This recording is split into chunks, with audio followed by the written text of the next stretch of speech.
Are you an internet firearms expert or a keyboard commando? Then please get the hell out. If you're serious about talking everything gun culture, then get ready. Load up that clip with those shells and put them into that fully semi-automatic assault rifle with the shoulder attachment thingy. This is the Armed Citizen Podcast live. What's going on, Ghost Squad? Welcome to the Armed Citizen Podcast Live. This is episode 101. So if you're a freshman and you're just starting college today, welcome to class 101. We're going to teach you all about some gun control legislation that's out there, talk a little bit about everything. We are streaming live as always on YouTube and simulcasting as always over on gunchannels.com. If you're not familiar with gunchannels.com, we ask you to come over and check us out. It is a community formed by gun owners for gun owners to have conversations just like this, where we have, if you're new to the gun community, you have questions, there's more than an ample amount of people to answer any question you want. If you're watching this in replay, welcome and thank you. If you're listening to it in podcast form, I hope you like the show. If you're new to the channel, then I hope we didn't piss you off too bad and hope it's not too much of a shit show, because we're going to have fun with this one tonight. If you're out there and you have questions for myself or the panel, please go ahead in the YouTube chat and tag one of us out there, and we will make sure we try to get to them. I want to send a quick shout out really quick before we even got going. We had a $5 super chat from Mandatory Kerry, said that he was sent over here by Stiletto and Shotgun. So thanks, Kerry, for sending him over there. And thank you once again for the $5. We duly appreciate that as well. We're going to go ahead and say hello to our esteemed panel. G might be joining us, not real sure. We're going to have Jared, but Jared had a nice talk with Eric Pratt earlier today over at his channel, and then they called him to work. So you got to love it. But we're going to talk about a lot of things tonight that we're all interested or very quickly interested in. And we're going to say hello to everybody first. From Budget Guns and Gear Reviews, we got Mike. What's going on, Mike? Oh, unmute you. Mike. There you go. Hey, how's it going, everybody? Nothing horrible going on. I kind of banged myself up this morning and injured my knee, so I couldn't really go to work. But that just means I'm able to be here and talk to you guys tonight. Well, and I hate to say this, but I'm kind of glad you got hurt because you're able to make the show. Not because I'd like to see you being injured. Yeah, sure. The show. And stilettos and shotguns. Also for We the Female, we've got Kerry. What's going on, Kerry? Just doing a lot of reading lately. Other than also being horribly inappropriate, and I don't know how to read. If I'm going to run my mouth, I better know what I'm talking about. So, yeah. So just I'm here to bring y'all some knowledge on these bills and stuff, and talk a little shit and keep these guys in place because somebody needs to do it. Well, it's a tough job, but somebody's got to do it. It is true, but they pay me a lot to wear the boots, too. Yes. Yeah. So, Yeah. So I'm echoing. Am I echoing, or is that? I've got you on an echo, yeah. I'm echoing to everybody in the room. I hear you loud and clear. Not anymore. Okay. All right. It stopped. Know. Who knows? You gotta love the internet. Our next guest we have. Hey, Kerry, when you're not talking, I think the echo's coming from you. Can you mute? For some reason I can hear. There you go. All right. So I'm sorry. Our next guest is an activist. He is an author. He's a lot of things to a lot of people, but we're happy to have our good friend Yuta Reamer, the Pew Pew Jew, as you guys might know him. But you've got a book coming out here pretty soon, don't you? Yeah, I've got another book coming out. Well, I don't know what that was. After dropping one book about 6 weeks ago, I have a new book coming out. 105 explosive gun jokes. So it's going to be a lot of fun with that one. I can't wait to read that one as well. If you guys haven't checked out his books, please go check them out. And he's got some great books out there. 21 Words, phenomenal book. So let's see here. Yeah, I think Kerry. Someone says Kerry's outside, so we're probably picking up some outside noise from her, but it's what it is. So it's not a big deal. We'll deal around it right now. and that's what it could be right there. Our last guest, and certainly not the least guest, but it depends on who you are. We've got the tactical FUD himself. Clover the FUD is here. What's up, buddy? That's an oxymoron. If I ever heard one. Tactical FUD. Oxymoron about a moron. Right? Yeah. Man, Kerry, you are doing some weird stuff here. But yeah. So welcome everybody, and what we're going to do tonight, I'm going to mute her for a second. What we're going to talk about tonight are some legislation bills that are out there that are potentially extremely dangerous to our way of life and to the Second Amendment. We're going to let everybody kind of talk about maybe some local stuff that they've got going on the state level. If there's any rallies or if there's anything going on to talk about the 2A community. But we are going to talk about, we've talked a lot about last week about what we can do, what's next, and all that. This week, we're going to talk about some legislation, and primarily HR 838, which is a lot of people are going to call the TAPs, or people are calling red flag. It's just more. It's a lot of things. It's very, very long bill. And we're also going to touch on HR 8, which is more of the universal background check. This one has been wrapped in foil and put on a lot of different packaging for years. The universal background check is nothing new. Basically, we'll go into this a little bit more detail, but basically, the only difference is this one's going to try to close down, aside from doing private transfers to your wife, it's going to basically try to close down private transfers without an FFL. HR 838, though, is going to be something that is going to be long-winded, and I think that Kerry's been spending the better part of a week and a half really diving into this. Kerry, you available now? I am. Can you hear me okay now? Is it much better? It's much better now. Got it. Hey. Talking a little about 838 real quick, since you've kind of got some stuff going on. Yeah, so I started into this a few weeks ago when, couple, but what, 2.5-ish now when the shootings started, and this kind of came back up. So the interesting thing about this that a lot of people don't realize is this has been on the table for quite some time. And it kind of went quiet for a minute. But then, of course, these shootings conveniently kind of gave it a voice again. So, well, if y'all want to talk conspiracy with me, we can talk about that later on you can DM me.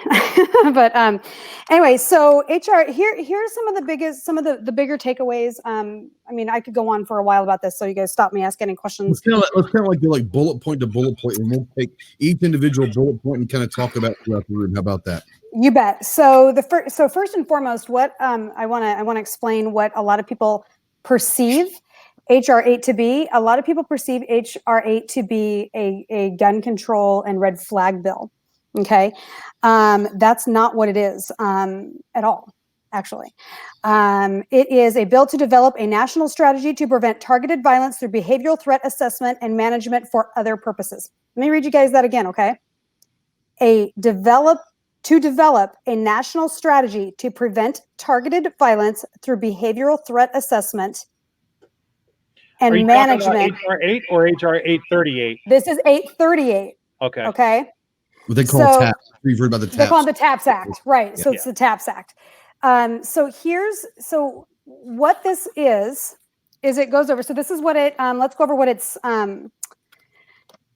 So the overview of it is that the TAPS Act is giving permission for Homeland Security. So that should be your first flag right there, is that this is going to be governed by the Department of Homeland Security. My crotchety old lady cat, if you guys have been on with me, she's coming, to set up another alphabet soup organization, essentially, with appointees from the head of the House of the Committee on the House of Appropriations, which is Nita Lowry, who's a Democrat from New York. There she is.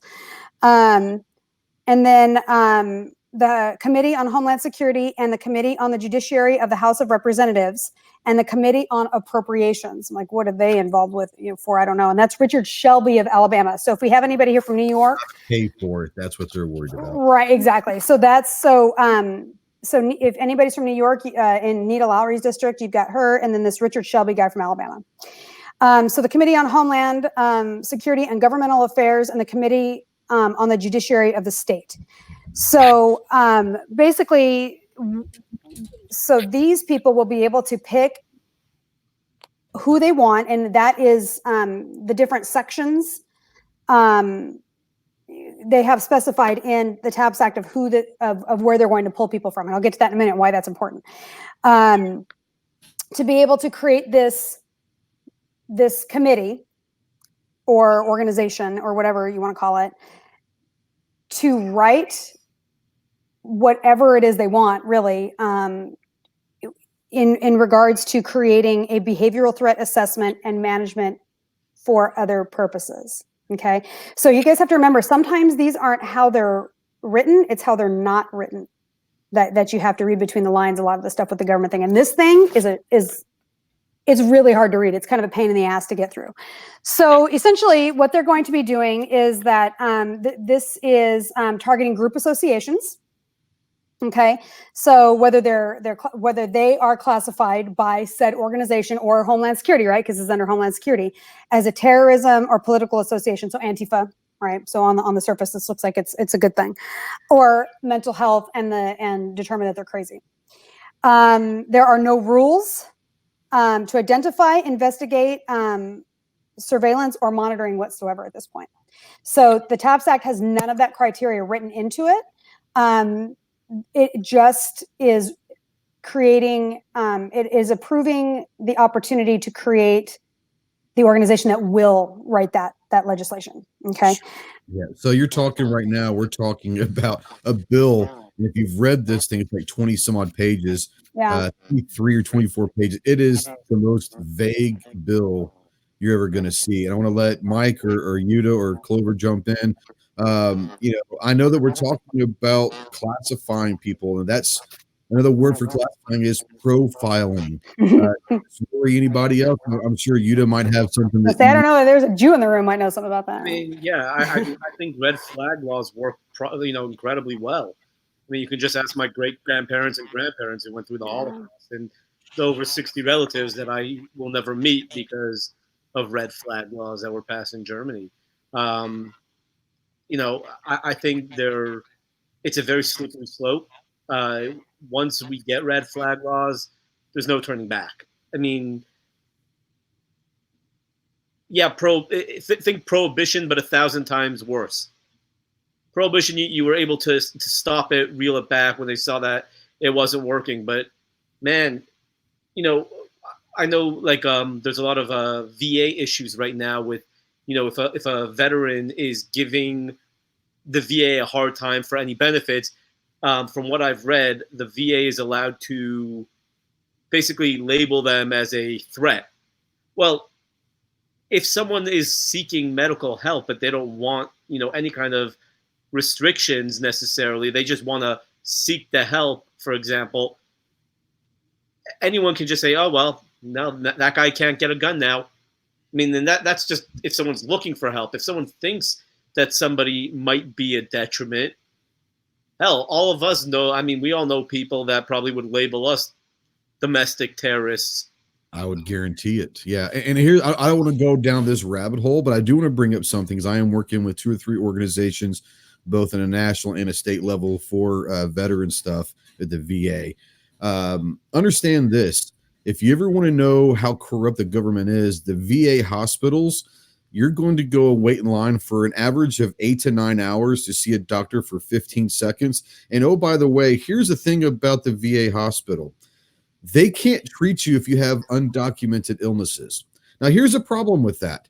Let's say you have a TMI from something you had while in combat or downrange or whatever you want to call it. You can't mention that to any doctor while you're active because that's a career ender. Your career is effectively over at that point.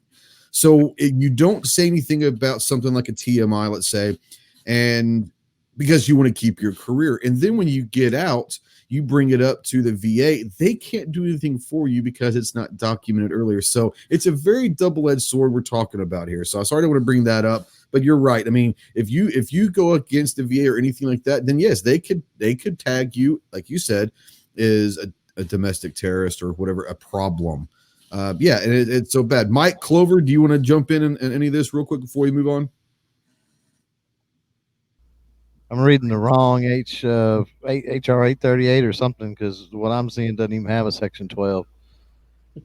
Under the TAPS Act. Yep. Yeah. So I've got it. So it's let's see here. HR 838, page 5, section. Yeah, 1, 2, 3. Section 12, targeted violence. The term targeted violence means any incident of predatory violence with respect to which an identifiable individual or group focuses an attack on a particular target. So that's like hate crime, like Antifa, neo-Nazis, white supremacists. That's what that is. It's online on Section page 5. 3. It's line 21. Section 3, subsection 12, subheading 12, or subheading 3, section 12. Yeah, I've got it now. Mine might have printed differently. Yeah, I see where you're looking at now. Got it.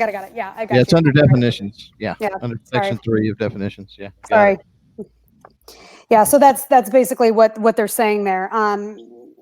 Go ahead before I go into that next piece. I don't want to. What gets me about that is this thing starts off and it defines targeted violence or whatever, right? But it starts out in this thing. It says what's that right here?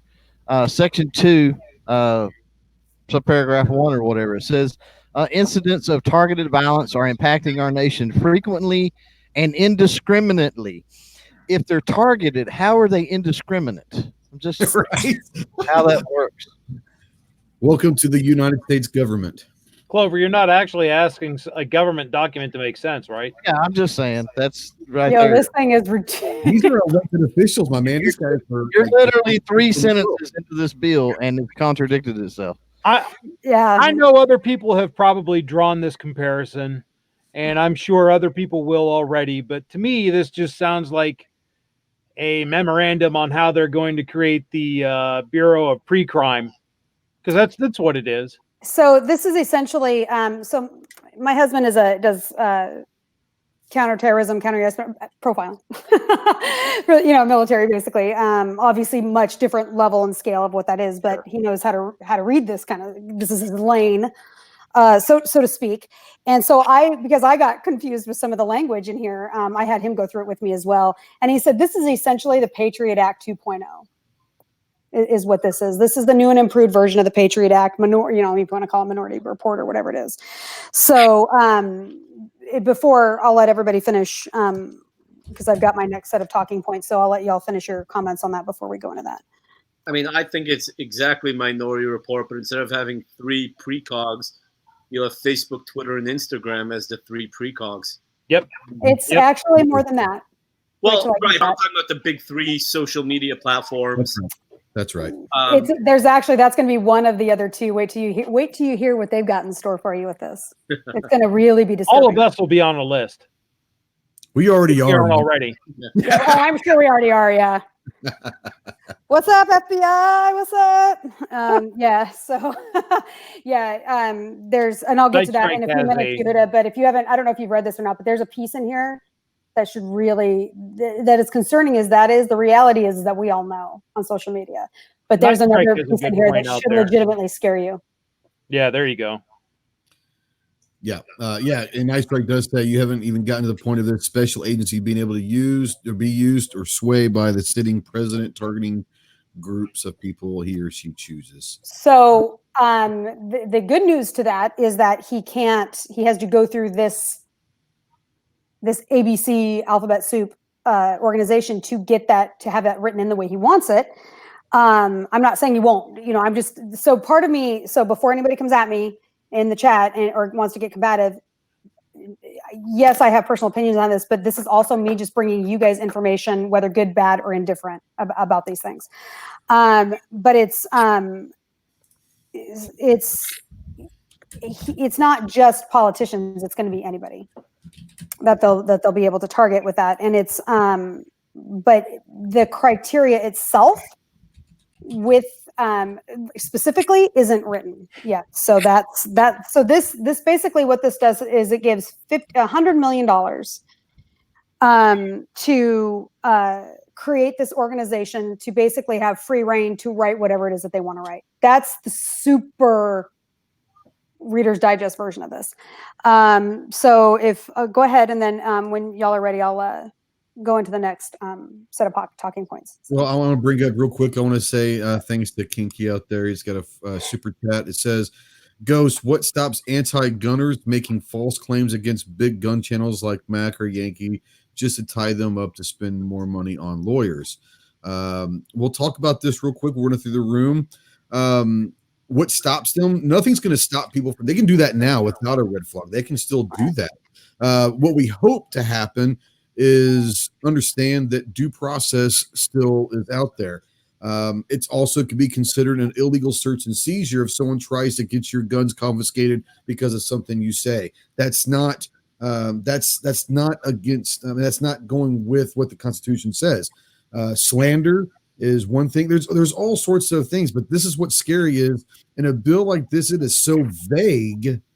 Right. It opens up loopholes. I hate to say that word loopholes because they use it against us, but it opens up loopholes to do all sorts of stuff. So the optimist side of me says that you're going to have to be proven by the court or through the court with a doctor and all that before they do anything. We haven't even discussed the confiscation side of things. We haven't even discussed the enforcement side of things, which is a whole. We could talk for hours just on enforcement, but we're not going to do that. But anybody else have any comments about what Kiki's saying out there about they could just say anything about any of the big guns? Because that could happen right now already.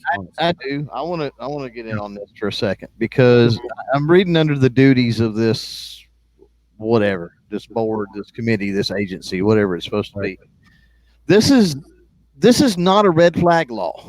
And that's what we need to get across to everybody out there that's hollering, oh, well, are they going to be able to report this or do that or do this? That's not what this is.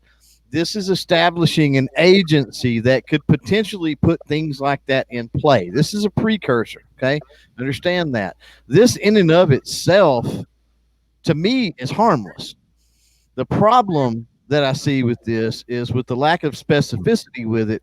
You're talking about the duties of this particular board or committee or agency. It says they act as the liaison between each federal agency as well as state, local, and tribal government agencies or a private entity. Get that, right? Hello, Bloomberg. With protective or public safety responsibilities regarding the implementation and coordination of whatever strategies that they recommend. So if they're a liaison, it's going to require not something that's necessarily forced upon, but if you live in an already anti-gun state, then this could be super bad. Yep. Yuda, Mike, anything? No, I'm good. So Okay. on that, go ahead. I'm sorry. Go for it. No. So on that note of talking about what the criteria is like for the oversight and all of that kind of stuff. So the oversight of this is going to be monitored by DHS. For those of you that don't know what that is, that's the Department of Homeland Security. For those of you that follow me, you know how much I love them because they have TSA. So I'm going to run for president solely on the platform of getting rid of DHS and TSA. That's it. And I'm going to win. On that platform alone, you would make a splash. And then I would win, and then I'm out. And then everyone's like, oh, what about the Coast Guard? Oh, what about the Coast Guard? Whatever. Okay, Coast Guard. Okay. First of all, the money that you save getting rid of DHS, you can take less than half of that, give it back to DOD, and fund the Coast Guard. So with that note, okay? So anyway, the chair appointee has not been named. And that's where we get into Boyfriend's comment about the boyfriend, girlfriend, or whoever said person was. I shouldn't assume gender. About the POTUS being able to now target who he wants to target because he gets to name. Well, it doesn't say. Let me correct myself. It doesn't say that he's going to be the appointee, but will he end up being that person? We don't know. That's not specified in here. It does have Republican control based on the way it's written now. Of course, that can change for elections. So. Super quick, just the requirement in developing national strategy required under the paragraph, the rules of construction, super quick. I'm not going to go into a lot of details of this, but there will be 24 the task force will write the criteria for what they're going to use for threat assessment will be no more than 24 members as follows. A secretary or designee with a position classified as a GS 15 or above. So for in military terms, my husband says that's an 06 equivalent. So a GS 15 would be like if they're a DOD employee. It's a full bird colonel for people that are military. Okay. Let's see, unless you're Navy, then it's a captain. Just because I just recently learned that. I didn't know somebody said colonel, and I was like, I don't know what that is. They're all jacked up, you know. I know. But I didn't even know. I was like, I have no idea what that is, and why is the Navy all different and special? So let's see. No more than 2 representatives of a non-governmental organization that is determined by the secretary to have behavioral threat assessment management experience. NGO that we're talking like UNICEF. Interpol. So that's where you get into that kind of stuff. 2 mental health service professionals with clinical experience who are determined to have expertise in this. 1 state or local prosecutor. No more than 2 representatives from, and this is where I want you guys to be really effing concerned, okay? Because this is where it gets real. Not more than 2 representatives from an educational entity who are determined by the secretary to have expertise in behavioral threat management. Put a pin in that. We're going to come back to that. No more than 2 representatives from local behavior threat assessment management in general, whatever that's supposed to be. Human behavior management. And then it gets actually into like even from the tribal. So basically they're looking at state, federal, and tribal appointees to kind of give it a scan. Let's see, 1 expert in behavioral threat assessment from the Center of the United States Secret Service. That's not suspicious. Protective intelligence and assessment from Secret Service, behavioral analysis from the FBI, more FBI, Department of Justice, the Office on Violence Against Women in the Department of Justice, Naval Criminal Investigations, it's NCIS for those wanting to know what that is. Threat assessment from the Capitol Police, like, okay. Department of Education, Department of Human Services, Department of Veteran Affairs. So these are all the people that are going to be required. They're going to have to make appointments to this committee, organization, whatever. They have to have people in these categories. Department of Diplomatic Security Services to the Department of the State. There, right? That's your terrorist kind of thing is where they're going with that. So here's where that gets, and so then we'll go into a couple of other diplomatic security are usually they are Marines. They are the guards of the embassy. So okay. Yeah, you're talking about, and that's probably come up since Benghazi. Honestly, that's probably come up to be something to where these guards of embassies are now trained to, as if they weren't before, but they are trained now to be able to supposedly look and once again, we're talking about profiling, but help with identification of threats. So you're talking about a large group of organizations and departments and people that probably, if you were ever to ask them to become together in a party, would never do it. And so you're asking all of these different people with different backgrounds and different thought process. But is it really? Huh?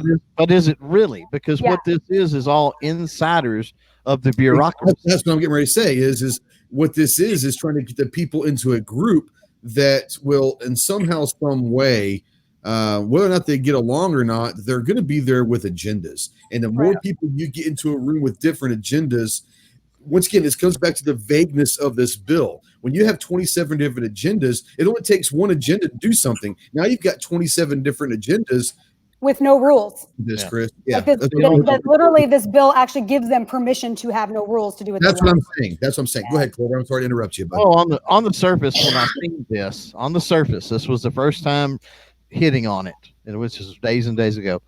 Right. I thought, okay, it's a crap bill. This is actually good because they're dividing everything up. You know what I mean? There's a lot of heads involved in this. There's going to be a lot of opinions. This might actually accomplish something. This might actually get something done.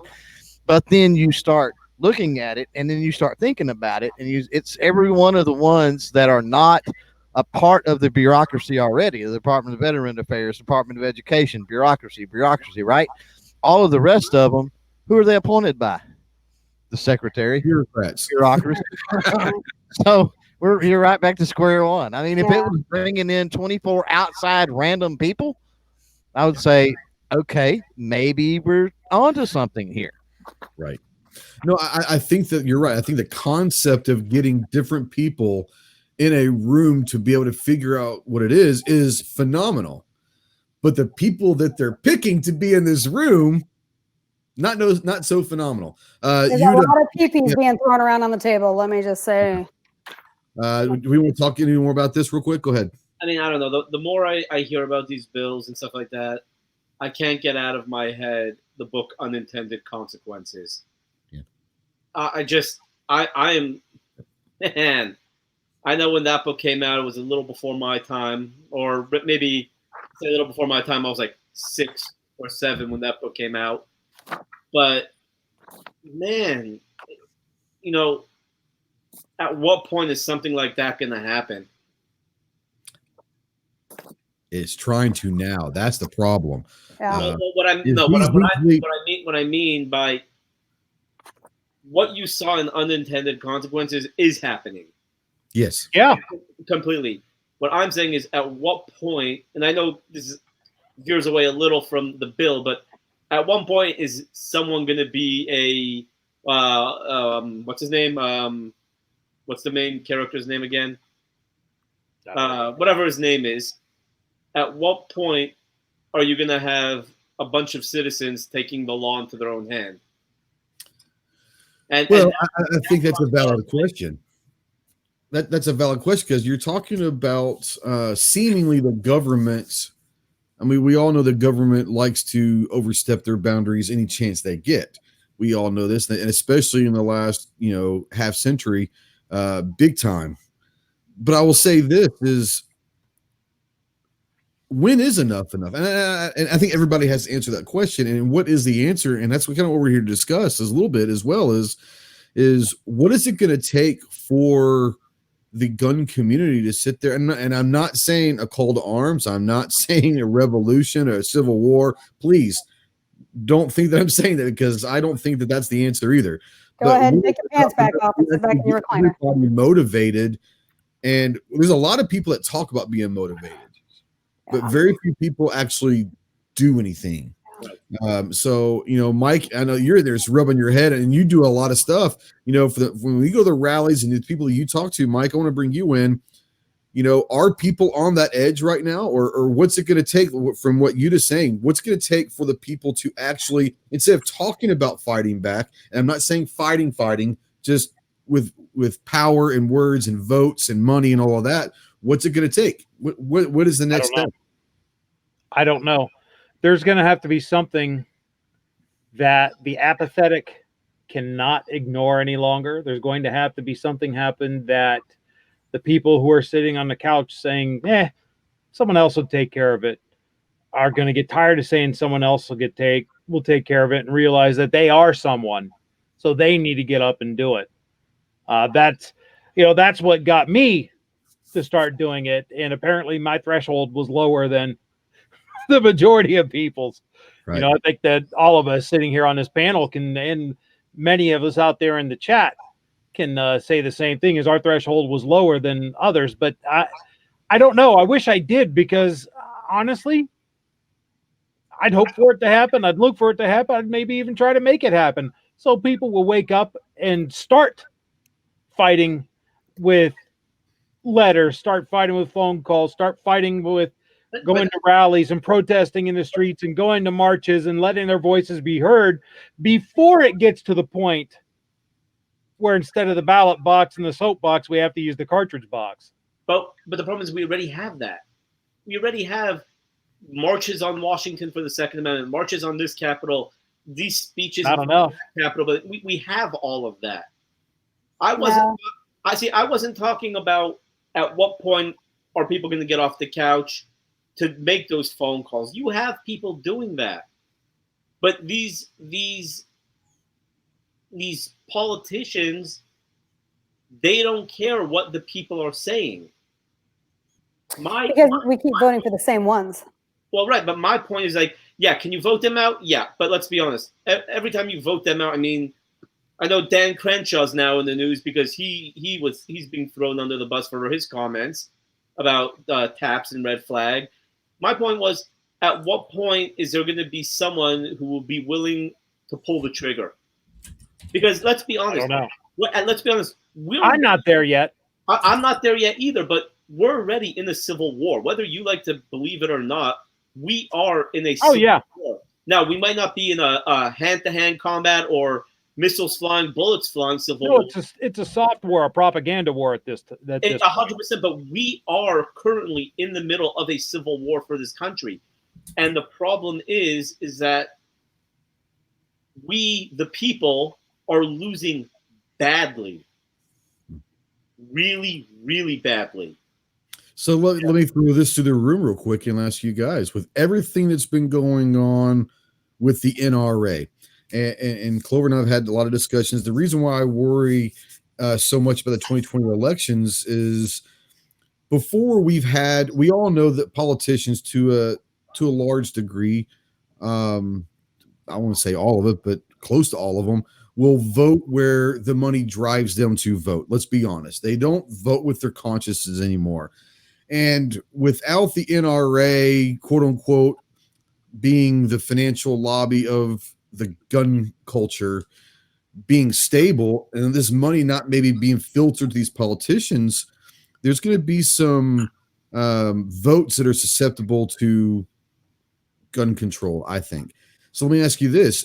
In your opinion, guys, is what's happening with the NRA now a good thing or bad thing? Because maybe now people aren't just going to send their $25 in and say, hey, the NRA is going to take care of me.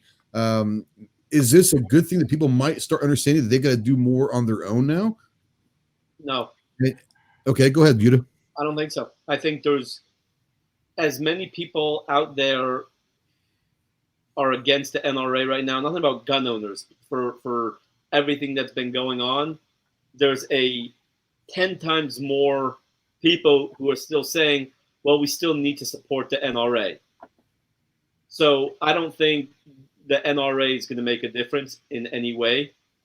I think what the NRA is going through right now is a very good thing. I think that they do need to clean house. Someone who hell, he helped sponsor my 105 explosive gun jokes and my 27 words book, Tim Knight. I mean, I'm super close with him, and he's one of the big five that just stepped down. And now we just had Julie Golub step down too. Yeah, just today. Was it yesterday? I don't remember, but yesterday. In the last 24 hours. She hung on as long as she could. Hung as long as she could. Yeah, but that's you're seeing that domino effect start happening. Yeah, I just think that I think it's a good thing. I think it's a good thing, but I don't think the NRA. I think enough people are still going to support the NRA, but the problem with the NRA is they're not necessarily completely pro-gun. They're also not. They're less than 1% of all legal and known gun owners in the country. Yeah. You know what I mean? They actually don't represent a significant number of gun owners, ironically.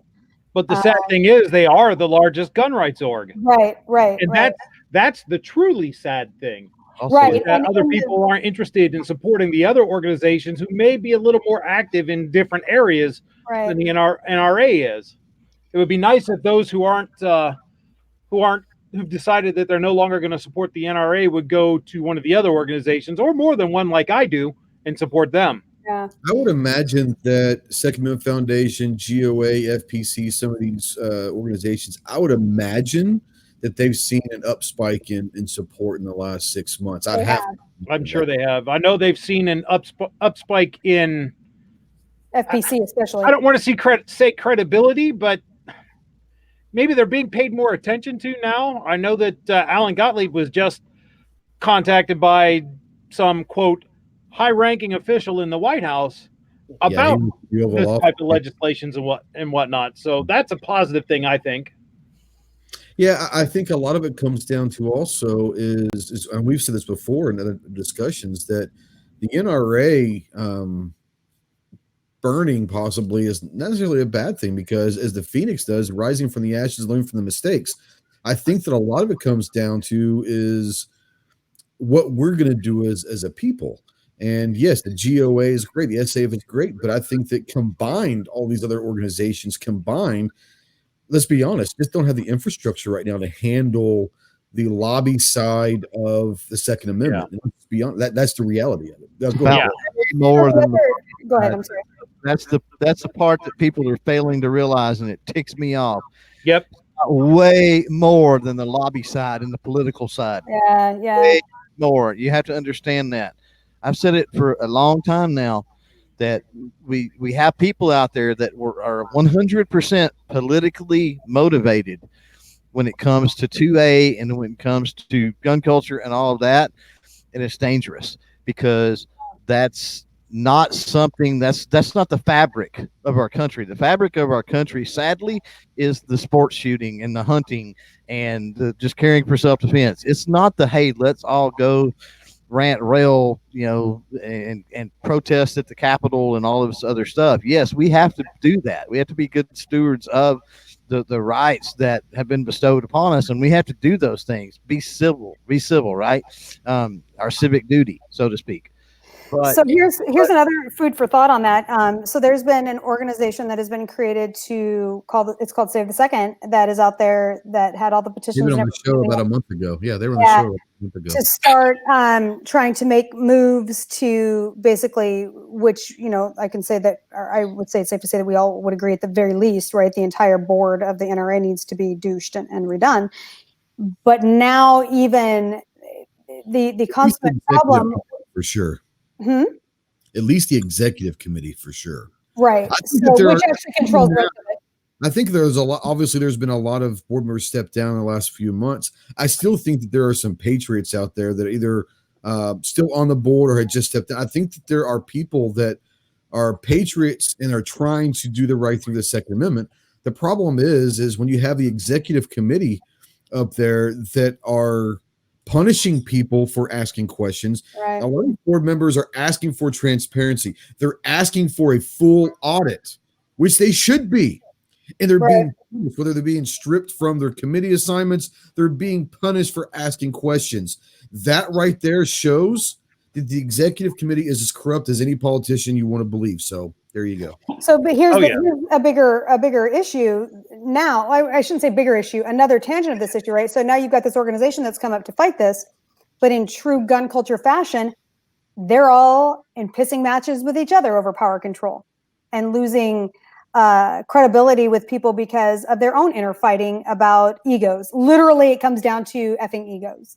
Well, you say two key words there: power and control. Yeah. So things into any discussion, it's going to corrupt the situation. Yeah, and for those that are part of that part of those groups through their forums and social medias and stuff, if you've watched the last couple of days, y'all know what I'm talking about. And there were some interesting questions presented, and I think that we are all naive to think that we don't know who they're talking about and who they're not, and whatever. That doesn't matter. But the bottom line comes down to is now you've created this organization that is supposed to unify to fight against the NRA, yet they can't get along themselves. And that is literally like the story of the gun culture's life. Like that is the effing problem in the gun culture is, that is literally what's shredding it apart. And, whereas like gun control advocates, they have one hell of a marketing plan. Trey, I know that you and I and their jack boots march in lockstep. We talked about this with G, for an hour almost, it seems like after last week about the lack of that cohesiveness. And we all know this, but it gets weird. Like people need to understand and absorb the layers of this, that gets worse when you're creating organizations that are supposed, and even if y'all are hating each other and like punching each other in the face behind doors, don't do that publicly. Right. And now you guys are just looking weaker. And now that stuff is all out there to be screenshotted and shared by anybody to make us look more ridiculous. So we can talk about that. And we have talked about this extensively. So let's try to get back on the HR 38. So what's the next bullet point you want to bring up? So this is so just a side note to kind of wrap up what we were talking about earlier with it. And then I want to get into one that's probably going to create a bit of conversation. And that is one of the biggest concerns to me, which is the metaphoric gateway drug for everything, potentially.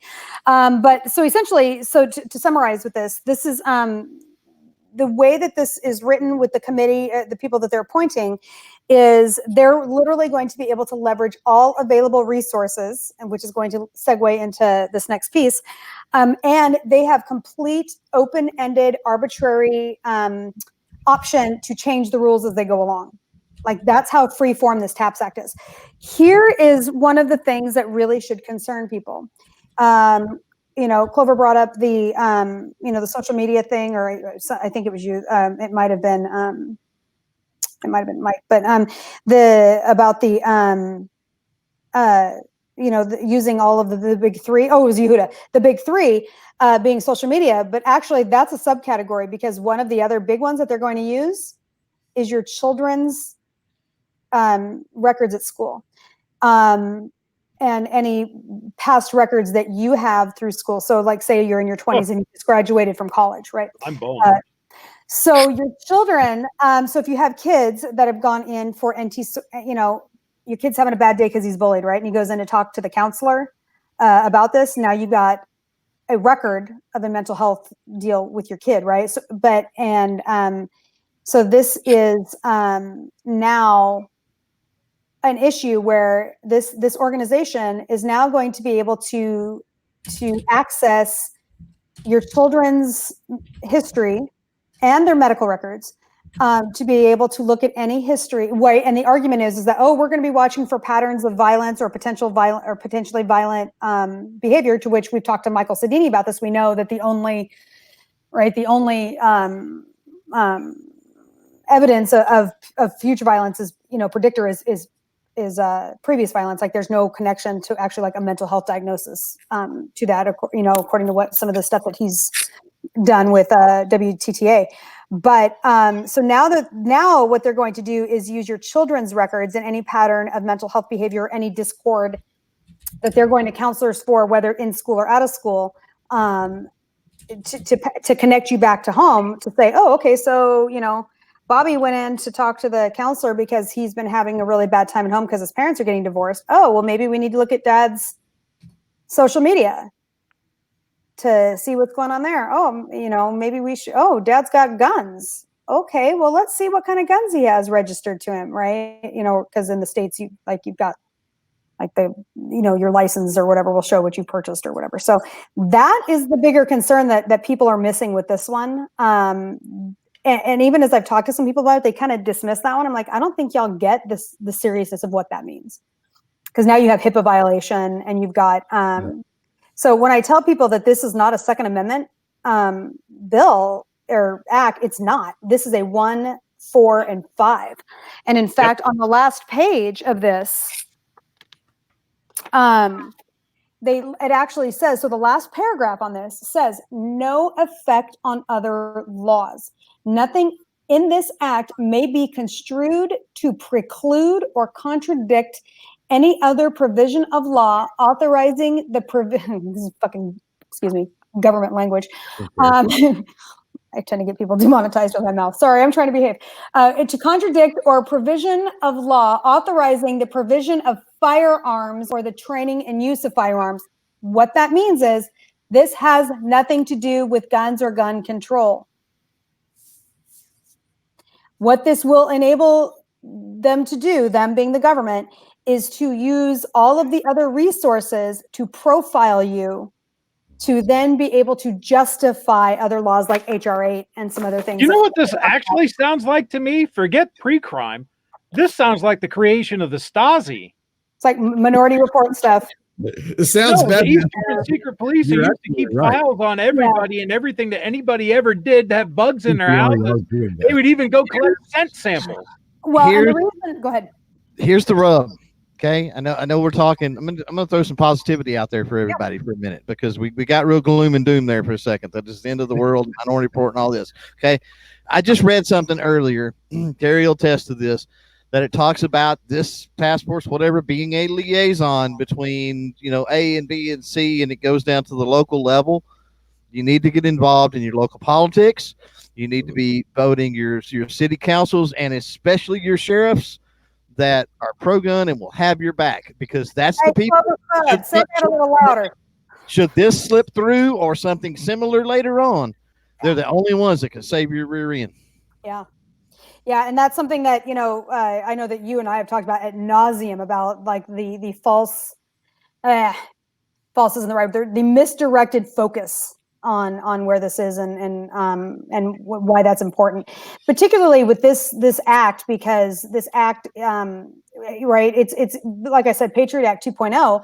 And everybody was in support of that because it sounded really good, right? And it's going to protect us and keep us safe. And now look at you getting a anal probe in the TSA because of this kind of crap. So you can't even open bank accounts without them knowing what's going on. If you really want to know what's in the Patriot Act, go read it, because it's like they got a lot of access. This is just enhancing that based on new modern technologies. And it really does disturb me that they are going to essentially use your children as pawns, or your family members, through the education system. And I don't think that that's okay. Now, the counter argument to that is, and it's always good. So, for people that are going to want to come at me or anybody else for giving a counter argument, if you're going to effectively be able to have conversation with people that don't see eye to eye with you, you need to be able to see it from their side so that you can address it from their side. So the counter argument to this is the consistent failure of government officials at the local and state levels, and even FBI in some cases, to fail to act in regards to mass shooters, right? So Parkland, apparently this boyfriend in, was it Dayton or El Paso? One of them had a back where they had failed, or was it both of them, had failed, what's the word I'm looking for? Information that has been kind of leaking out of Texas. I don't know, Clover, have you heard much about? So apparently there's previous worries from family members about the shooting. I haven't seen that. Yeah. I didn't know if we would get off into much of that, but I actually talked to 3 different law enforcement officers today, kind of preparing for, this and, potentially talking about red flag laws and other stuff. And yeah, there's definitely some stuff involved around that. So that's the counter argument, right? So the whole reason that they're throwing this in here and the debate and the what you're going to get from the legislators is this is going to enable us to better target those people that are falling through the cracks and that are committing these crimes because it's being failed on those levels, because we're going to be able to get in through the school system and see, where that's happening. Well, everybody knows that you just get fed it. That ain't going to mean shit when it comes down to it. I mean, obviously there's an ulterior motive, whether they want to admit it or not. Or whether some of them, I think in some cases, I think that we've become so naive and partisan that in some cases people legitimately think that it's a good thing, right? Because they're not seeing the bigger picture of what this is. I don't think it's a bunch of men sitting in black suits in a dark room smoking cigars saying, let's do this, right? They also convince themselves that this is why this needs to be done, and then uses the motives for other things. So, which is why they can convince, right? That's why they can sell it. Because they start to believe it themselves for whatever reason they make up in their head. So the argument, that's going to be the counter argument, is that, this is, all those people, because I think the Parkland kid was like 20 something reports, even to the FBI, that all fell through the cracks and dropped. And that's how that happened. So that's going to be the argument in support of the education system being involved in this TAPS Act. Go ahead, Clove. Well, yeah, I mean, I think she covered it. I was just wanting to clarify some stuff because there's some things out there in the chat because Kerry was interjecting her thoughts and opinions. Yeah, right. This bill doesn't say that we're going to use your kids to come down on you. It's not what the bill says. You're not going to be able to go online and find out what guns you bought. Right. No, what I'm saying is they have this will allow the potential for that. Right. But what he's doing is he's clarifying, because there's people that heard that statement that haven't read the bill. Right now. So y'all need to, but it will allow them access to your children's records at school. Yeah, Yuta, do you bring interject anything right now? No, I'm just taking it all in. It's a lot to take in, isn't it? It's a lot to take in, and I read the bill, but Kerry's doing a really good job breaking it down. She literally has spent a week and a half doing this, so thank you for that, Kerry. And my play. No, it's I'm of the all in altogether, man. I believe in this, and I mean, you know, I know, like you guys just mentioned, and it's something that I've been thinking about writing an open letter to law enforcement, because I work at a gun store right now, and man, we have ATF agents, sheriffs, constables, just beat cops, you name it. We have everyone walking into our store, and I always ask them, even the ATF agent, I said, what's the common consensus among ATF about all these red flag laws and stuff like that? And his answer actually blew my mind. He's like, they are bullshit and everyone hates them. yeah. That's good to hear, actually. That's good to hear. It's very good to hear. And it's something like Kerry mentioned, and I think Clover also mentioned, being connected with your local law enforcement, making sure that you get pro-gun law enforcement in office, it's so key, because no matter what kind of law might pass on the federal level, hell, Congress doesn't make a difference. If you have a officer who says, you know what, I have a sworn duty to protect the Constitution first and foremost, then any law that they pass is not going to make a damn difference, because you will have people who are supporting the Constitution and who will not be going door to door unless there really is a clear and present danger. For example, like that grandmother who turned in her grandson, was it last prevented week? a shooting. Mm-hmm. Right, it prevented a shooting. They will not get involved unless it's there. Yes, you will have people slipping through the cracks. There's no question about that. But having, I'm really thinking about getting maybe, Kerry, maybe you and I will do something like this, writing an open letter to law enforcement across the country, maybe getting a bunch of people to sign it in the firearms community, and almost getting them to pledge, that we will not enforce anything, because at the end of the day, they're the ones that are going to be kicking the doors down and taking your guns away if anything passes. And to ensure to have them on our side now, preemptively, I think that would be a huge coup to any kind of. I'm in.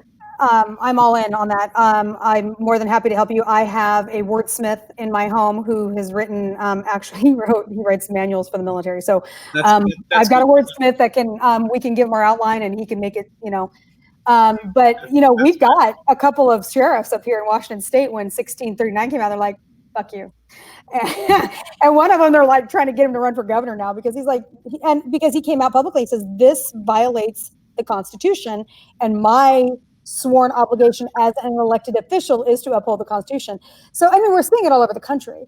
But Washington State has been one of the biggest ones because of that 1639 BS. And what a lot of people don't realize, along with 1639, at the same time 1639 hit, we also hit with 940, which is the police are required to go through training to de-escalate all situations, which for some cases like me, which threw me in all this as a DV victim, it creates a much bigger complication, which is a whole different podcast. But but right after that, they went in with all these.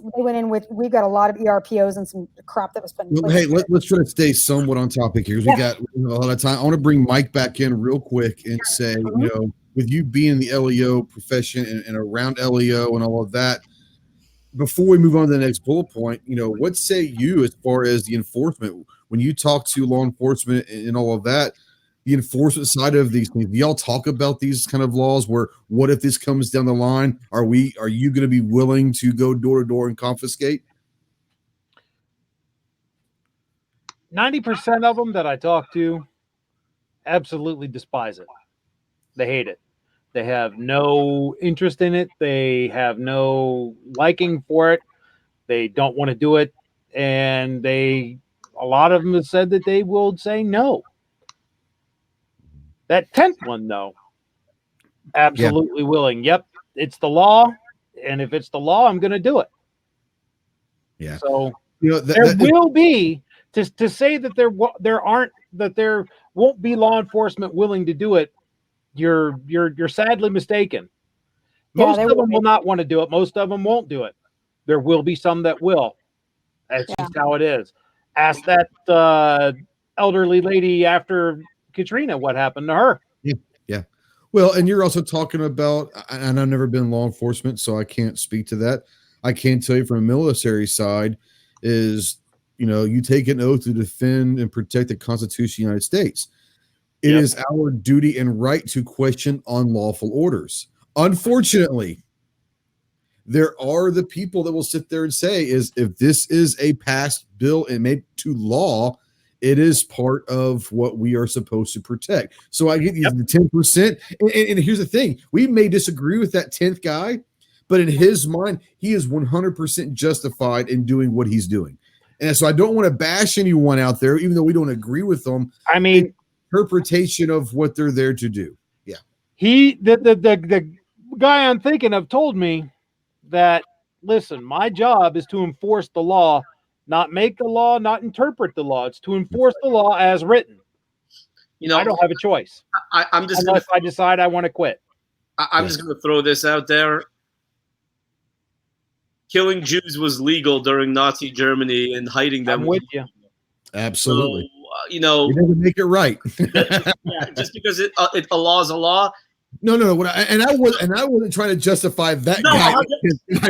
I'm just saying, like, I know no one was trying to justify it. It was just that popped into my head. No, you're right. So I'm with you. Even if it's the law, that's an unlawful order, in my opinion. That's what I was getting with it. Was the military is if we think it's an unlawful order, it's our not only responsibility, but it's our duty to question that. So my question is when these come down and they trickle down to wherever the local politics level, surely there's someone sitting there going, is this right? I mean, hopefully someone has the right mind before it gets to that point. Unfortunately, right now, I think that there was a question that's brought up before we move on to the next thing. And I've been on record saying this, and it's not just my opinion. This is the truth. We're in an election cycle. We're not only for a presidential, but we have Senate and House seats for an election cycle. A lot of bills are going to be introduced. And I said this 6 months ago. A lot of bills are going to be introduced so that people can get their name on bills so they can go home and campaign on them. So I'm not saying just disregard the 100,000 bills that are being written, but understand what happens in politics, especially in an election cycle. People have to go back to their constituents and say, my name was on 27 of these different bills, so I'm for this. Knowing that these bills will probably never get out of committee, much less get to the floor and get passed, but they have to be included on these bills.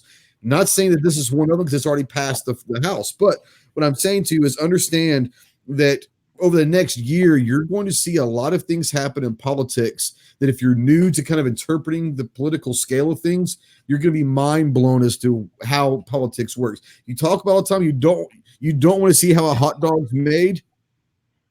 You don't want to see how politics really works, and that's kind of where we're in right now. So there's a lot of bills out there that saying, oh, man, they're flooding us with bills. They are flooding us with bills. They're also acting on multiple mass shootings. They're going to have bills. We saw what happened with Parkland right after Parkland. You're going to see that. But understand that there is another side of these things, too, to understand that, hopefully cooler heads will eventually prevail. If they don't, well, we could have a much different political arena next year. So I'm sorry I didn't mean to interrupt you guys. If anybody else had anything to bring up on this, or do you want to go to the next bullet point? It's important, hitting on what you said, it's important to realize this, that the legislative process in most cases moves very, very slowly, if at all. You talk about gridlock, right? And just to give you an example, we're talking, or part of what we're going to talk about, I guess, is HR 8. HR 8 was introduced January 8th in the House. It did go through the House. I think we went live and covered that, didn't you, Ghost? Back when it was being passed or whatever. Absolutely. It's been deadlocked in the Senate and has had no movement since March. None. Yeah. So there you go. That's what checks and balances is all about. And I'm not saying that, hey, let this go through. No, we want to make sure our representatives are still understanding that it is election time. And if you start voting for bills that we don't like and you're area and district will be looking for a new candidate. So make sure, and if you dangle re-election to them, they will probably listen. Let's be honest. And here's the thing: your representatives at the federal level are required by law to spend a number of days in their district in office taking meetings. Call them, email them. But when you know that they're going to be in town taking meetings, go to their office and meet with them face to face. Nothing is going to be more dramatic for them is to see a passionate constituent looking them in the eye saying, if you continuously vote for gun control bills, me and my friends are going to look for a new candidate. That means a great deal to these people, because a lot of people will say that the politician's job is to get reelected. A lot of people follow that. So that's the way it is. I'm sorry to jump on that tangent. Let's move on to the next bullet point there, Kerry. So that's pretty much it in terms of, because I mentioned it earlier that this really isn't about gun control. And this is being touted as gun control. So of note, like you had just mentioned, that one of the big things that people are kind of losing sight of is this was presented back with HR 8. Like this came up earlier in legislative session earlier this year and just got tabled. They do that on purpose sometimes, waiting for an incident to be able to bring it back up to actually, because if they don't see the movement on it that they want, they'll sit on stuff for a while until something happens, which spins up fear and hysteria in voters. So then they look like they're taking action against something that's already been there. So HR 8 was actually passed when we get into that's February, to which this one I believe was as well. So that's kind of one of the things that people need to understand as well with these laws. So yeah, actually right here, sorry, I've got it right here. This was actually presented in the House of Representatives on January 29th. So, and I'd have to look it up because I don't remember. I had it written down on actually, and I lost that note because it was a side note. I think this is already passed the House, because the Democratic 838 has passed the House, correct? Yeah. So, and so then it just got tabled, right? And that's the Republicans in Senate. No, I mean, it doesn't get tabled. What it does is it passes the House and is sent to the Senate, and at that point, it goes to the floor. The Senate's going to sit there and say, "Okay, we're going to send this to a committee." It doesn't necessarily mean it's tabled. It just says it has not reached the Senate floor for a vote. Now the Senate's going to go through the committee, and they're going to go through this, and let's hope that it doesn't, because we were saying the House is now democratically controlled. So now the Senate is Republican controlled, quote unquote, by terms. Right. So it might just sit there in committee, but it's not tabled. It's just going through the process. Okay, so maybe I used the wrong language. No, but you're right. I mean, I'm trying to explain. People out there may not have a clue how it works. Yeah. So, but what they do is what they will do is they will leave things in committee longer when it's not a priority until it becomes a reason for them to use it for re-election or political ambition. That is what this is right now, because of these shootings, and that's why all of a sudden everybody's like, "What the hell is this TAPS Act, and why is it going to control my guns?" Well, it's actually not. It's going to control your Fourth Amendment and your First Amendment and your Fifth Amendment. First Amendment by just simply the fact that people are going to be fearful to speak out. That's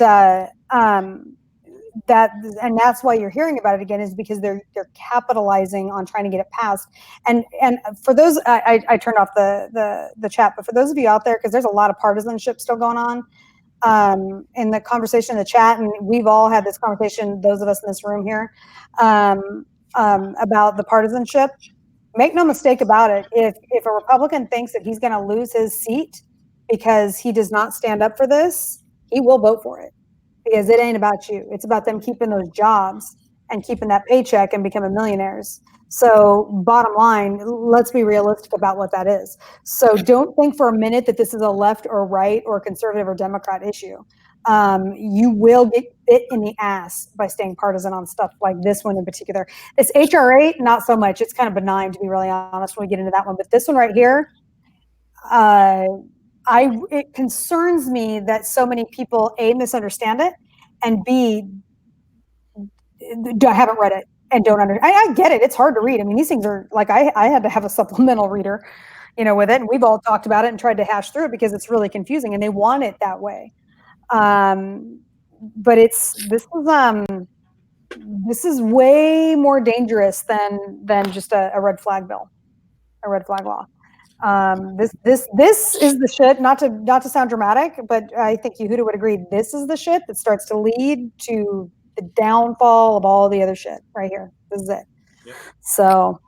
Yeah, I think that this bill itself is not a scary bill. I'm not saying just disregard it. I'm not saying that.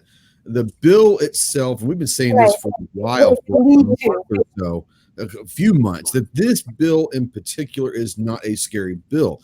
What's scary about this bill, in my opinion, are two things: the extreme vagueness of it, right, and the ability to open up avenues to many, many more atrocities that could happen legislatively. Correct. It's not as, like you said, and it's not just a gun control bill. This is a Fourth Amendment, a Fifth Amendment, and a First Amendment, probably above the Second Amendment bill. So that's kind of where I am. Let's kind of talk. I'm going to bring back Yuta and Mike and Clover back in real quick. Kind of summarize what let's start with Yuta first. So far from what you gathered tonight and listening to the chat and what the bill is, what are kind of your thoughts so far about what HR 838 is? I mean, it's scary. It's scary to actually live in a time where we've been reading about, for the last 75 years, Nazi Germany, East Germany, and the whole KGB and all of that stuff. And then to actually see, like you said, above all, this bill is a 1, 4, and 5 amendment threat, and to actually see that happening in America, I mean, it's scary. I'm only 35. I've got 3 little kids, and hell, I will never let them have, I will never let my kids need to hide in the attic to make sure that they're safe. Mm-hmm. And it's very scary. It is. And understand why we're talking about the First Amendment. And I'm not trying to go to a history lesson here. First Amendment, Fourth Amendment, Fifth Amendment. You're talking illegal search and seizures. You're talking about due process. You're talking about freedom of speech, expression. You're talking about freedom of religion. You're talking about all these things that are who we're based on. And yes, we're all 2A culture aware people. We're all gun rights aware, but let's not stay focused on the Second Amendment. We have to understand that there are many more things that shape America as who we are, and having guns is in our lives is a major one. But we talk about this all the time. Clover and I were talking about this on the phone earlier. Let's be honest, the Second Amendment to most Americans is very much of an afterthought. They're more talking gun violence, not gun rights. Right. It's a violence thing, not necessarily a 2A thing. So most of Americans are not 2A aware. So I want to bring on that note. I want to bring Clover in and kind of talk about maybe what you thought so far, and you've read it and your understanding of HR 838 so far. On 830 of HR 838. First of all, it hasn't passed to my knowledge. It has not. You are correct. I just checked it passed the House, but I guess it did not. Now they the Subcommittee on Crime and Terrorism and Homeland Security back in March, and that's where it's been ever since then. It has not even passed the House yet. So there you go. Sorry about that. I know HR 8 has passed the House. I'm almost positive that's passed the House. Yeah, HR 8 has. 8 has. Yes. Okay. 8 has, correct. It did in February. Yes. Yeah. Okay. So the last action on 838 was that it was on 3/25/19. It was referred to the Subcommittee on Crime, Terrorism, and Homeland Security. So it's been tabled, just like Kerry said. It's been tabled until we need. Never let a good tragedy go to waste. Right. Absolutely right. And then now they're pulling that turd out, and they're trying to do something with it. So and polish it. Yeah. But at the end of the day, a turd's a turd. I don't like the bill. I don't know what chances it has realistically of passing, at least with a Republican Senate. And I say that just because of some of the bureaucracy issues, and with some of the silliness that the Democrats have been pulling with Trump and the Mueller and all this other garbage going on, yeah, I don't know how all of that is necessarily going to play out in the Senate. So I'm not freaking out about it. Another reason I'm not freaking out about it is because I'm a big proponent of the smaller the government, the better. The more local, the more close to you government, the better. And I'm in a position to where law enforcement people, in my area, all of that, they're not going to have any part of this anyway. So I don't think the way that this is written, again, I think you can insulate yourself if you can get the right people close to you. Should it pass, that's what you're going to have to do. That's going to be while SAF or whoever else fights it in court and does this and does that. You need to be pounding the pavement and voting in some good, solid pro-Constitution people to insulate you from, potentially what could go on. But I think that government is not effective. We know this. And when you look at this bill, it's so, oh my God, it's so convoluted. It's so watered down with government bureaucracy. I mean, look at every department in the government has a finger in this pie. And I don't know how effective it's going to be doing anything realistically. Now, don't get me wrong. I'm saying it's a horrible bill, and we need to tell people not to vote for it. We need to rail against it. We need to insulate ourselves against it just in case that it passes. But I don't know how effective it's going to be. And a lot of legislation is like that. We know this. We know that a lot of legislation is passed. We say this all the time. What's one more gun law going to do? That gun law is not going to do anything. And I think that this one may be one of those, just simply because of how complex and mushy and crappy it is, involving this myriad of bureaucracies. I don't think anything's going to get done with it. Unless something happens on a big scale that scares everybody, like the Patriot Act. Right, exactly. Exactly. Which is why you're hearing all about it again, and which is why you're hearing legislators, including on the Republican side, bring it back up. So to Clover's point, I think he's right about re-election, and that's only. I agree that if you had potentially another 9/11 level event, then maybe, because that would change sentiment in the country. But I think it would take something like that, and even then, you mean like 3 mass shootings happening within 2 weeks? You've got to. That's not a 9/11. But that's not a 9/11 level. But the media, politicians, and the media like to spin it up to those epic. That's great, but you got to realize that's spin. And when 9/11 happened, that wasn't spin. America, Jane and John Doe, America knew, hey, this is real.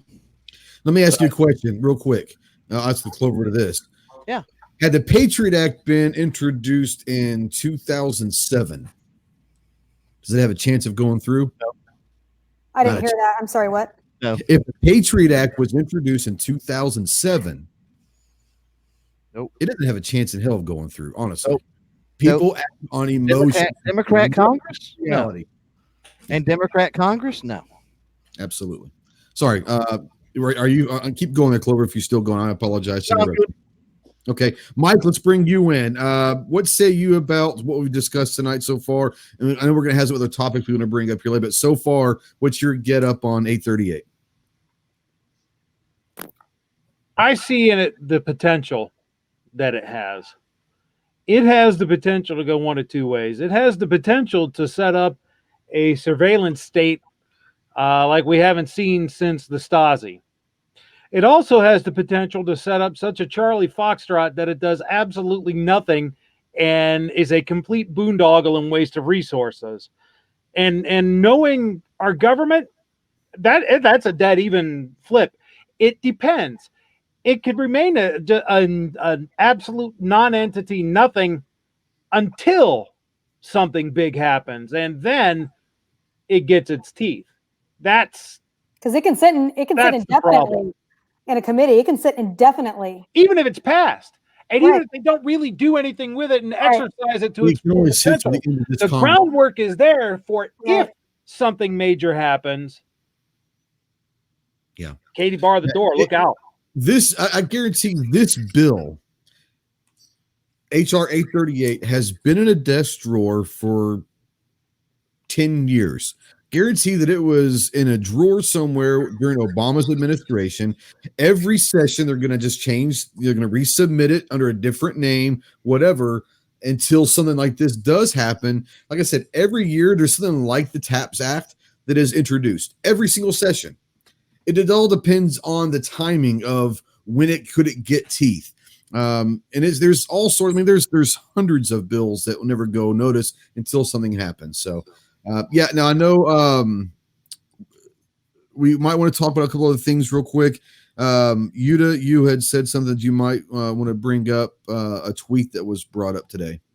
Yeah, I don't know if anyone saw that Donald Trump tweet today, and this is something that drives me crazy about him, because on one hand, he's tweeting out, "I'm in support of red flag laws. They're horrible. We need to get them passed so we can save our children." All this crap, and then the next day, what's his name? Chris Cuomo goes ballistic on a guy for calling him, was it Fredo, right? Fredo, right? Fredo. It's from right? God. Word. Yeah, right.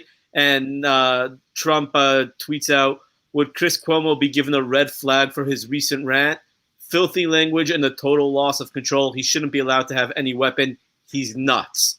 Now, on one hand, I kind of giggled, I'm not going to lie. Yeah, I kind of agree with Trump on this, but on the other hand,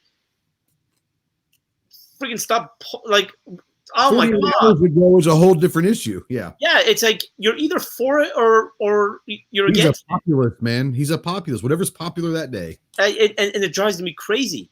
Yeah. It drives me crazy that was a freaking awesome tweet. And look, I'll be honest, I did not vote for Trump his first time around. I'd definitely be a lot more inclined to vote for him in 2020. But it's what he's been doing with the economy, fantastic. No question about that. It's been great. But his stance on the Second Amendment has been an absolute disaster. And wishy-washy at best. Yeah. And like on one hand, he's saying like, "Oh, I support red flag laws," and then he's coming out with a tweet like this. Like, Here's the thing about Donald Trump. Donald Trump is the master of diverting attention from something else he's doing. So what I'm saying is that dude is a master, and I'm a third party. I've always been a third party voter. I voted for Perot, 92, and I'm very anti-establishment. You're kidding. But you got to give there's your next photo for your. Well, it's interesting. It's interesting you mentioned Perot in 92, because this is what I was going to bring up. Trump is dangerously close to the no new taxes moment in his presidency. Right. He's dangerously close to that. You're right. He is. So, but here is the brilliance that is Donald Trump.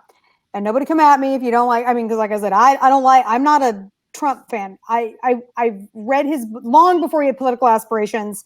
I studied his. I'm an entrepreneur, so and I've done okay.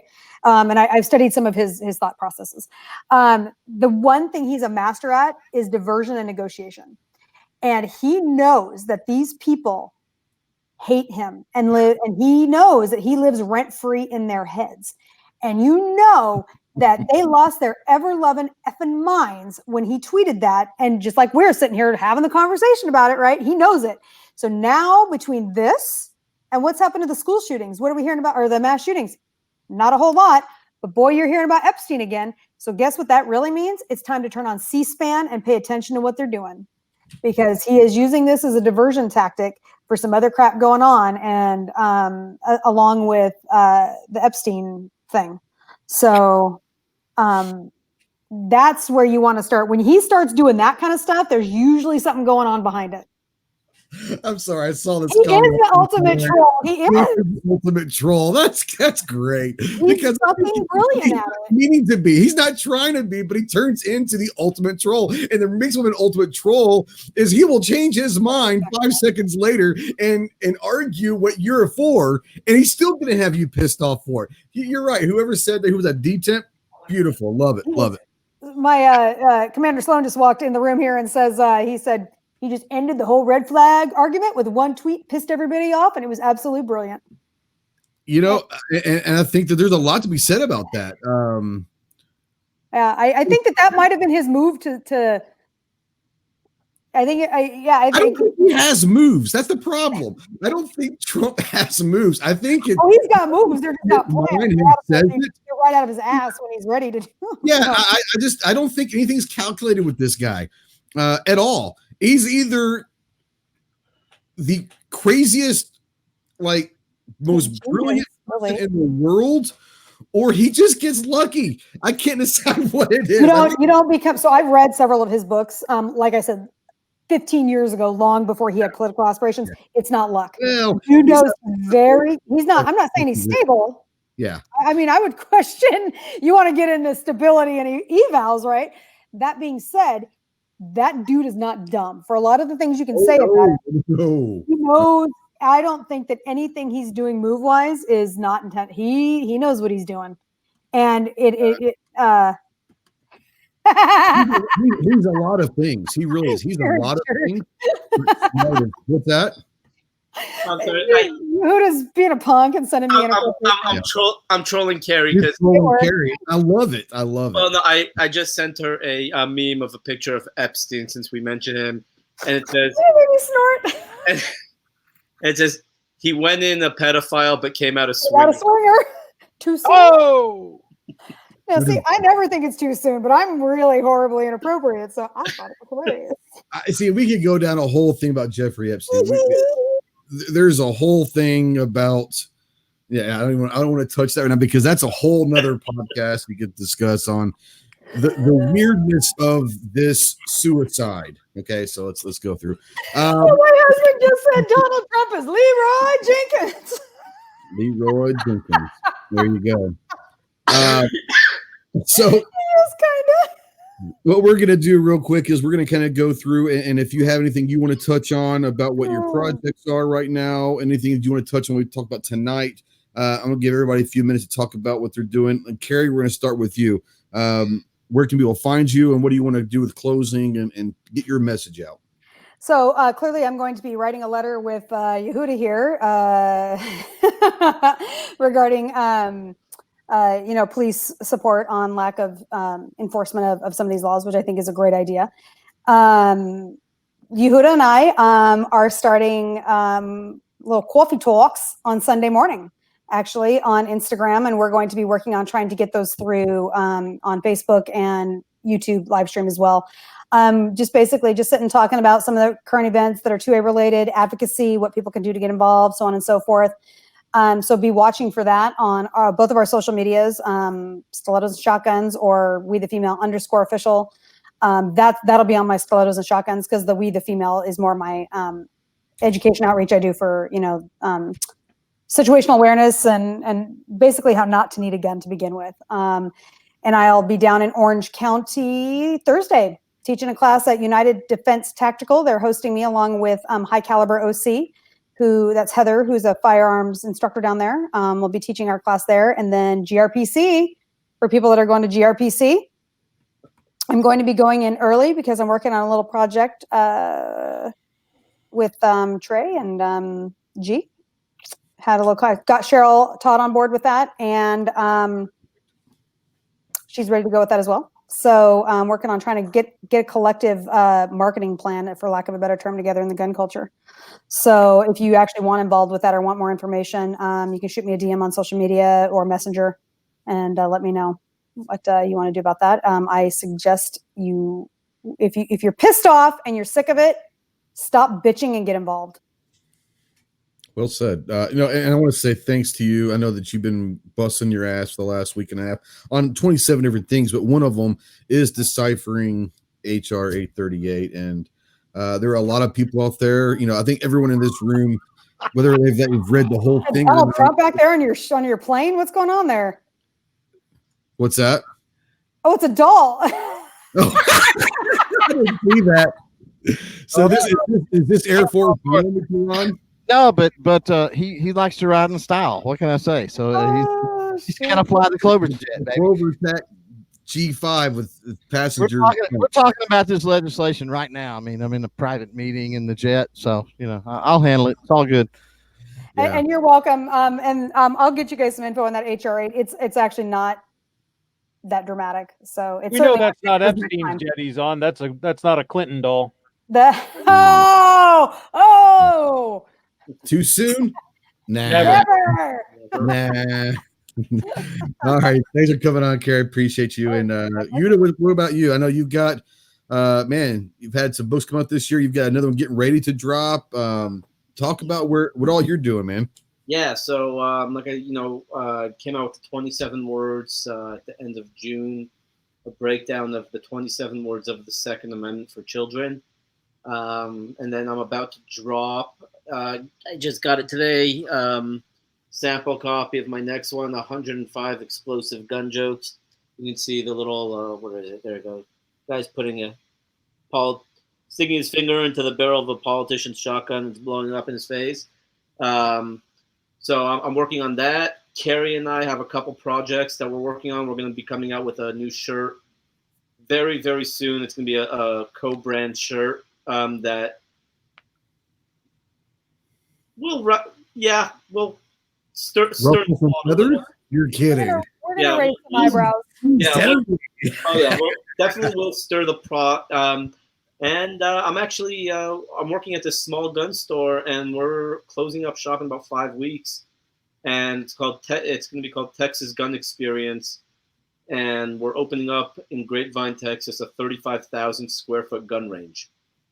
When is that grand opening? I want to try to plan to come down for that grand opening. The grand opening is in November. I'll get you info. But so we're just working on transitioning, and someone please buy membership because my wife gave me permission to use my commission money with membership to support my gun unit. And I'm $400 away from getting my staccato seat.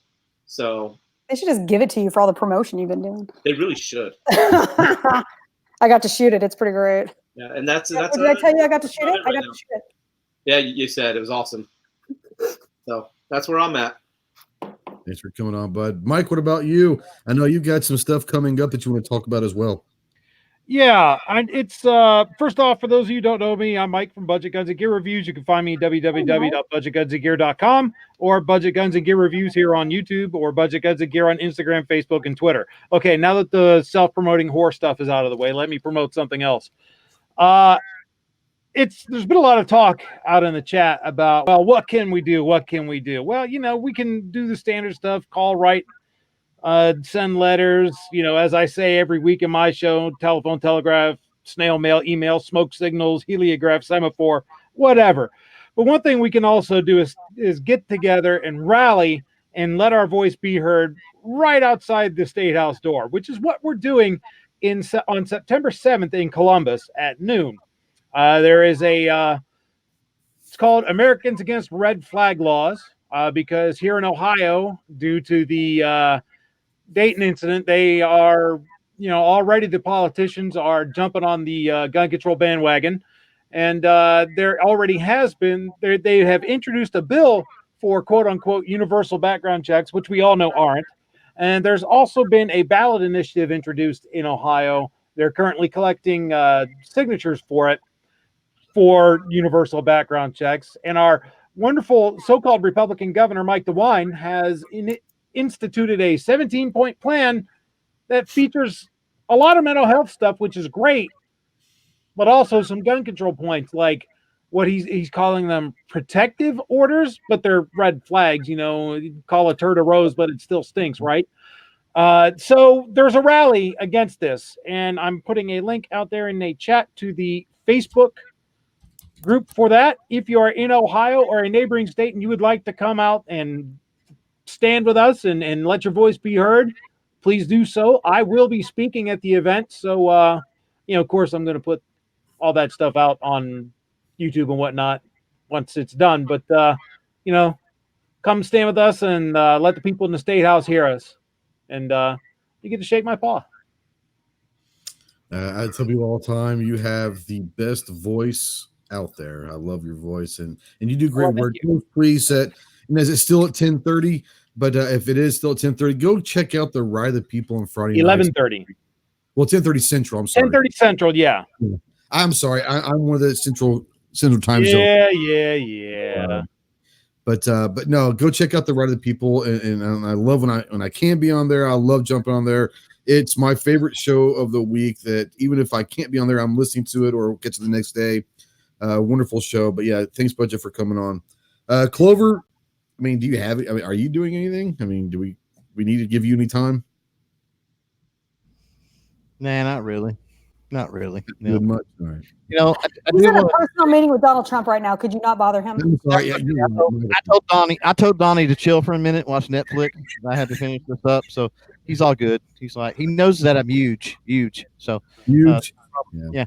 So no, I mean, I'm just gonna fall back. I mean, everybody knows where to find me. I'm everywhere, right? So, you know, I'm gonna fall back on what I said earlier. Get out there, get involved. I mean, it was a great show tonight. A lot of information was thrown out there, but you know, take the responsibility upon yourself to educate yourself and learn and form your own opinions. You heard the text of a lot of these bills. You heard of a lot of opinions and thoughts being thrown around. Don't take ours and run with those, because that makes you a sheep. Now, if you go and you read it for yourself and you formulate the same thoughts, then that makes us allies. And that's what we need. We need a bunch of allies. We don't need just a bunch of sheep following one leader. So do that. Vote local the right way. And yeah, thanks for the live, man. It was awesome. Yeah, and this was a great discussion. And I love this. It's going to be maybe a series we're going to continue to do. You know, thanks for everyone that coming on. Thanks for everyone watching live, the comments, the chat. The chat was booming.